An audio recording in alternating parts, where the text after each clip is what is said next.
pembelajaran Al-Quran Hadis. Sebelumnya, marilah sama-sama kita terlebih dahulu berdoa agar pembelajaran kita lancar sampai akhirnya.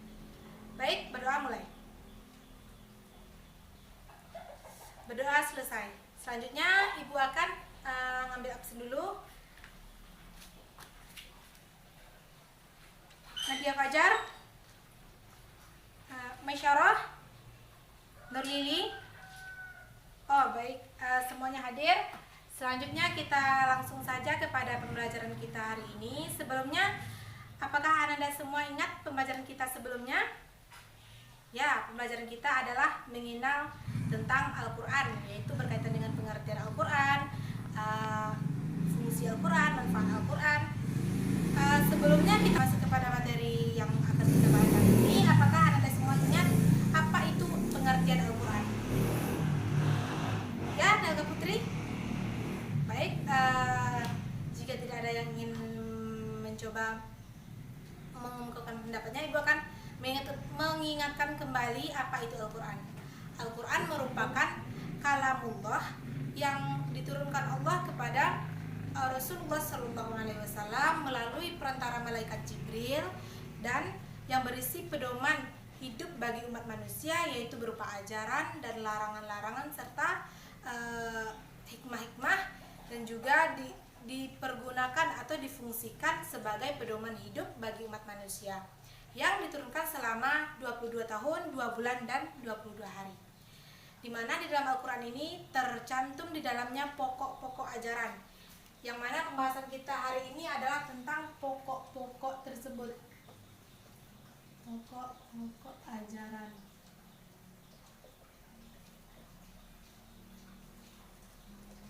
Yang pertama, pokok-pokok ajaran Al-Quran tersebut adalah yang pertama yang harus kita miliki, yaitu sebagai seorang Islam, adalah akidah.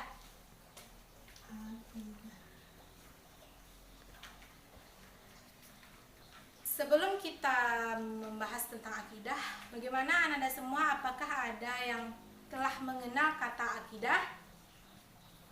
Ya, Nadia? Oke, kata akidah merupakan keyakinan, kepatuhan. Istilah akidah tersebut merupakan secara istilah, akidah merupakan salah satu bentuk keyakinan atau kepatuhan seorang hamba yang sedalam-dalamnya secara tulus terhadap penciptanya, yaitu Allah Subhanahu wa taala. Tanda-tanda seseorang hamba atau seorang muslim tersebut berakidah, yaitu sebagai orang muslim ditandai dengan 6 rukun iman, yaitu percaya kepada Allah, percaya kepada Rasulnya, percaya kepada malaikat, percaya kepada kitab, percaya kepada poin yang kelima, yaitu percaya kepada qadar baik dan qadar buruk. Yang terakhir yaitu percaya kepada hari kiamat atau hari akhir. Akidah di sini merupakan salah satu bentuk tanda seorang hamba mempunyai khaliknya, yaitu percaya dengan sepenuh hati terhadap pencipta, yaitu Allah Subhanahu wa taala.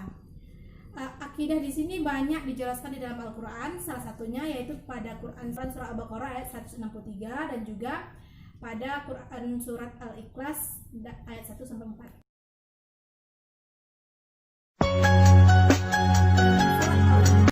Al-Ikhlas tersebut dijelaskan bahwa Allah itu adalah Esa, Allah yang harus kita sembah. Al-Ikhlas tersebut juga dijelaskan bahwa Allah adalah tempat kita bergantung, tempat bukan hanya manusia namun juga seluruh makhluk ciptaannya. Selanjutnya poin yang kedua, yaitu pokok-pokok ajaran yang kedua adalah ibadah.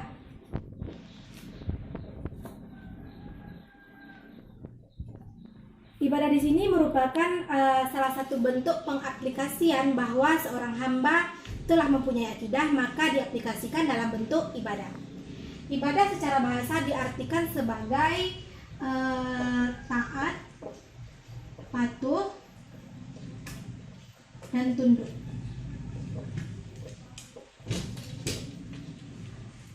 Ibadah secara bahasa diartikan sebagai taat, patuh, dan tunduk. Sedangkan secara istilah, ibadah merupakan salah satu bentuk ketaatan, pengaplikasian ketaatan, kepatuhan, dan ketundukan seorang hamba terhadap Tuhannya, yaitu Allah Subhanahu wa taala, dengan cara melakukan hal-hal yang diperintahkannya. Sampai di sini, apakah ada dari Anda semua yang ingin bertanya? Yes. Baik, semuanya paham. Kita lanjutkan. Secara istilah kita sudah tahu ibadah adalah salah satu bentuk pengaplikasian dari kepatuhan kita kepada Allah Subhanahu wa taala. Nah, ibadah di sini terbagi menjadi dua, yaitu ibadah mahdoh dan ghairu mahdoh. Ibadah mahdoh merupakan ibadah yang khusus, artinya khusus dalam segi kadarnya atau segi waktunya atau dari segi tempat pelaksanaannya. Ibadah mahdoh di sini ada 5, yaitu salat, puasa, zakat, haji. Ada 4. Baik, sedangkan ibadah ghairu mahdoh adalah ibadah yang bersifat umum, artinya tidak ditentukan kadar waktunya, di mana tempatnya atau pelaksanaannya. Ibadah di sini banyak dijelaskan di dalam Al-Qur'an sebagaimana salah satu bentuk tujuan seorang hamba di hidup di dunia ini adalah untuk beribadah, yaitu dijelaskan dalam Quran surat Az-Zariyat ayat 56. Nah, di sini dijelaskan bahwa di dalam surat Az-Zariyat tersebut mengandung makna bahwa Allah tidak menciptakan jin dan manusia kecuali untuk beribadah kepadanya. Beribadah di sini adalah setelah kita berakidah, kita melakukan ibadah. Dan yang poin ketiga, pokok-pokok ajaran agama Islam yang terdapat di dalam Al-Quran tersebut, yaitu adanya akhlak. Sebelumnya, ibadah di sini juga disandingkan dengan muamalah. Muamalah di sini adalah salah satu bentuk setelah kita hablum minallah, yaitu adanya hubungan antara Allah dengan antara manusia dengan Allah, maka ada juga hubungan antara manusia dengan manusia yang diatur oleh Allah, yaitu muamalah. Di dalam muamalah di sini manusia dengan manusia diatur oleh Allah, yaitu berupa contohnya misal pada segi jual beli, utang piutang, pinjam meminjam, sewa menyewa, dan lain sebagainya yang berkaitan dengan hubungan antara manusia yang satu dengan manusia yang lainnya. Di dalam muamalah di sini, jika hubungan antara manusia dengan manusia di dunia tidak selesai, maka akan dituntut oleh Allah nantinya di akhirat. Baik, kita lanjut kepada poin yang ketiga, yaitu akhlak. Akhlak merupakan di dalam bahasa Indonesia diartikan dengan hampir mempunyai makna yang sama dengan etika, moral, sikap. Namun secara istilah, akhlak di sini adalah lebih kepada bagaimana perilaku seorang, tingkah laku, pola kelakuan seseorang hamba terhadap ciptaannya atau manusia yang lainnya. Akhlak di sini lebih kepada pola kelakuan yang berdasarkan Islam. Akhlak di sini terbagi menjadi 2, yaitu akhlakul karimah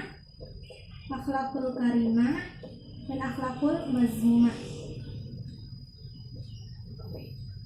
Akhlakul karimah di sini merupakan akhlak yang mulia atau akhlak yang baik. Salah satu contohnya yaitu sabar. Kemudian akhlakul mazmumah di sini adalah akhlak tercela, yaitu akhlak yang buruk. Contohnya sombong, iri, dengki, ria. Dalil tentang akhlak di sini adalah misalnya kita ambil dari contohnya akhlak dari Rasulullah SAW, yaitu pada Quran surat Al-Ahzab ayat 21, yang mana di dalam Quran surat Al-Ahzab tersebut dijelaskan atau mempunyai kandungan bahwa Rasulullah merupakan suri tauladan yang baik, atau juga terdapat di dalam Quran surat Al-Qalam ayat 4, yang mana di sini dijelaskan bahwa Rasulullah mempunyai akhlak yang agung. Bagaimana Anda semua paham dengan penjelasannya? Baik, dan juga kita lanjut kepada yang keempat, yaitu hukum. Sebagaimana kita tahu bahwa Al-Quran merupakan hukum yang pertama dan yang utama bagi kita umat Islam dan juga berguna bagi manusia yang lainnya di luar agama Islam. Artinya Al-Quran ini merupakan pedoman, sehingga di dalam kita berkehidupan, dalam kita bertingkah laku harus dikembalikan kepada Al-Quran. Di sini dijelaskan dalam Quran surat Al-Baqarah ayat 282, yang mana di sini dijelaskan bahwa kita sebagai umat Islam harus mengembalikan segala sesuatunya dalam mengambil keputusan kepada Al-Quran. Kita harus mengambil pembelajaran dari Al-Quran. Al-Quran di sini mengandung hukum-hukum secara rinci maupun secara global. Baik itu hukum yang berkaitan dengan kehidupan manusia, berkaitan dengan hubungan manusia dengan alam semesta, hubungan manusia atau perilaku manusia untuk beramal mencapai kehidupan yang lebih baik, yaitu kehidupan akhirat. Hukum menjadikan Al-Quran sebagai hukum. Al-Quran merupakan hukum yang pertama dan hadis merupakan hukum yang kedua. Menjadikan Al-Quran sebagai hukum dalam kehidupan kita akan membawa kita kepada jalan yang lurus. Baiklah, dalil dari hukum di sini yaitu terdapat dalam Quran surat Al-Maidah ayat 90. Baik, kita lanjut saja kepada pokok yang kelima, yaitu tentang sejarah umat masa lalu.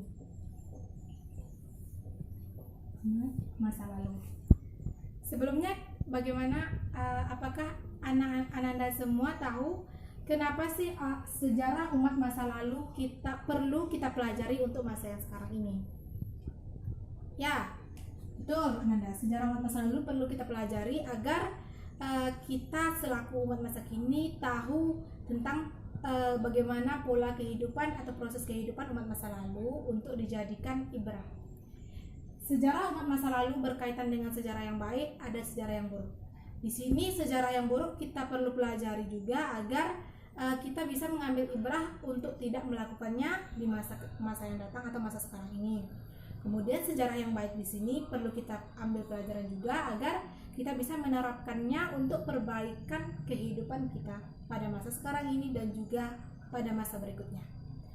Sejarah umat masa lalu di sini banyak terdapat di dalam Al-Quran. Salah satunya yaitu tentang sejarah Qarun, sejarah tentang bagaimana caranya seorang surat Al-Luqman, yang mana Luqman di sini mengajarkan anaknya mengisahkan Allah, tidak menyekutukannya, menghormati orang tua, dan juga sejarah tentang kehidupan Firaun. Di sini kita harus mengambil pelajaran agar yaitu dengan memberikan kita ibrah bahwa kekuasaan tersebut bukanlah hal yang kekal bagi kehidupan kita semua. Dan juga pada kehidupan Qarun yang mempunyai harta yang banyak tidak menjadi jaminan bahwa kita bisa hidup kekal di masa yang akan datang atau dalam kehidupan di dunia ini. Selanjutnya kita masuk kepada poin yang terakhir, yaitu tentang ilmu pengetahuan.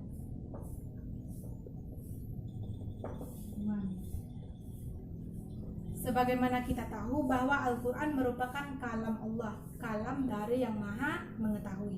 Di sini dijelaskan bahwa mempunyai makna bahwa Al-Quran berisi petunjuk-petunjuk hidup bagi umat manusia. Tentunya Al-Quran mengandung ilmu pengetahuan. Ilmu pengetahuan di sini terkait dengan banyak hal, baik itu ilmu pengetahuan tentang kehidupan kita di dunia maupun ilmu pengetahuan kita untuk di masa yang kekal nantinya, yaitu di akhirat. Salah satu bentuk ilmu pengetahuan kita di dunia yaitu misalnya di dalam penciptaan manusia, proses penciptaan manusia, dan juga ilmu pengetahuan yang lainnya berupa bagaimana air laut dan air tawar tersebut tidak bisa, artinya tidak menyatu, ada batas antara keduanya. Dan juga di dalam Al-Quran juga terdapat proses siklus terjadinya alam semesta. Al-Quran dalil tentang ilmu pengetahuan di dalam Al-Quran tersebut. Misalnya terdapat dalam Quran surat Al-Alaq ayat 1 sampai 5, di mana di sini Allah memerintahkan Rasulullah Shallallahu Alaihi Wasallam untuk belajar membaca di sini bisa membaca yang tersurat ataupun yang tersirat. Membaca yang tersirat di sini berupa memperhatikan alam semesta ini, bagaimana kejadiannya, bagaimana dampak-dampak yang ditimbulkan oleh beberapa kejadian yang terjadi sebelumnya. Artinya kita harus banyak belajar, baik itu dari Al-Quran sendiri maupun dari ilmu-ilmu pengetahuan yang lainnya. Sampai di sini ada yang ingin ditanyakan? Baik, Ibu akan menyimpulkan inti dari pokok-pokok ajaran yang terdapat di dalam Al-Quran, yaitu terdapat 6 pokok-pokok ajaran di dalam Al-Quran. Pokok-pokok yaitu ada akidah, kemudian setelah kita mempunyai akidah muncul ibadah, kemudian muncul lagi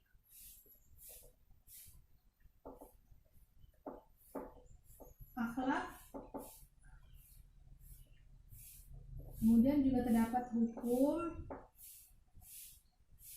sejarah, dan juga ilmu pengetahuan. Intinya di dalam Al-Quran tersebut ada 6 pokok-pokok ajaran yang benar-benar kita pahami sebagai selaku umat Islam untuk bisa kita pedomani bagi kehidupan kita di dunia dan di akhirat. Baik, sampai di sini pembelajaran kita pada siang hari ini. Sebelumnya Anda semua harus kerjakan untuk tugas berikutnya, kerjakan pada halaman 50 dan juga harus pahami ulang-ulang kembali materi tentang ini, karena nanti kita akan mengadakan kuis pada pertemuan berikutnya.